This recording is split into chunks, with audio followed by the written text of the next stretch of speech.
রাস্তায় কোনো টাকা কুড়িয়ে পেলে করণীয় কি? আমি কি ওই টাকা মসজিদে দিয়ে দিব, নাকি এর সাথে আরো যোগ করে টাকা দান করতে হবে? আমাদের দেশে অনেক মাসআলা আগের যুগের মুরব্বীরা বানাইছে, সৎ উদ্দেশ্যে অসৎ কাজ করছেন, সৎ উদ্দেশ্যে অসৎ কাজ করছেন, নেক উদ্দেশ্যে জাল হাদিস বানাইছে। এরকম অনেক বিষয় আছে। এর মধ্যে এটা একটা, যে রাস্তায় যদি কোনো টাকা পাওয়া যায়, কুড়ানো টাকা, হারানো টাকা কেউ যদি ধরে, তাহলে 10 টাকার নোট হলে 20 টাকা তাকে দিতে হবে। এটা একটা জাল হাদিস। এই জাল হাদিস যারা বানাইছেন তাদের একটা নেক নিয়ত ছিল। কি নিয়ত সেটা? যাতে করে মানুষ যেমনে সেমনে টাকা ধরার সাহস না করে, যে ধরলে কিন্তু আমার 20 টাকা দেওয়া লাগবে, বাবা তার চাইতে না ধরি, যার টাকা সেই পাক।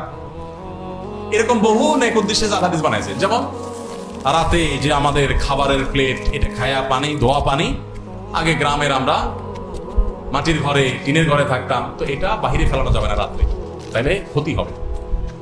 এই মাসালা যারা বানাইছেন জাল হাদিস, নিষেধ নাই কোথাও হাদিসে, ফাললে কেউ ফালাতে পারে, কিন্তু অবশ্যই দেখে শুনে ফালাতে হবে, কার গায়ের পড়ে কিনা। আগের যুগে তো এত কারেন্টের ব্যবস্থা ছিল না, এত বিদ্যুৎ ছিল না, লাইট ছিল না, তো কেউ যদি উড়াদুড়া খাইয়েই দরজা খোলা দিয়ে বাইরে মারে, কারো গায়ে পড়তে পারে।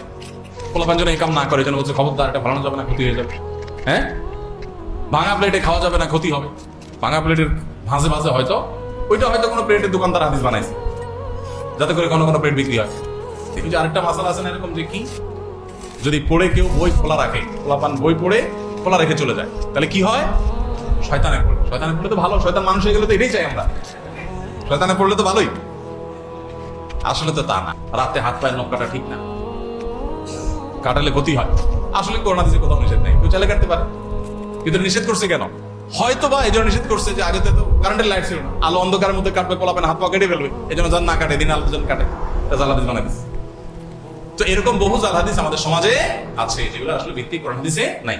তো এই যে কথা, যে টাকা কুড়িয়ে পাওয়া টাকা, এটা পাইলে বেশি টাকা দিতে হয়, সঠিক না। যে টাকা পাবেন সেটাই দিতে হবে। এখন কথা হলো, এটা কি করবেন? ভাই জিজ্ঞেস করছে মসজিদে দান করবেন কিনা। উত্তর হলো, মসজিদে দান ধরেই না। এই টাকা যদি আপনি নেন, তাহলে আপনার দায়িত্ব হলো প্রাপক খুঁজে বের করবেন। এবার ঘোষণা দিয়ে দেখেন, ভাই কার টাকা হারাইছে, কার টাকা হারাইছে, আমি পাইছি পাইছি, যে জায়গা পাইছেন ওর আশেপাশে ঘোষণা দিতে থাকবেন। দিতে দিতে যদি মালিক পান তো আলহামদুলিল্লাহ, যদি মালিক না পান, দীর্ঘদিন বলতে বলতে আর আশা হারাই গেছে যে না এইটা আর পাওয়া যাবে না, তাহলে সেক্ষেত্রে এবার মালিকের তরফ থেকে আপনি কোনো গরিব দুঃখীকে বা কাউকে দান করে দিতে পারবেন। আর যদি নিজে গরিব হন, তো নিজেও খেয়ে ফেলতে পারবেন।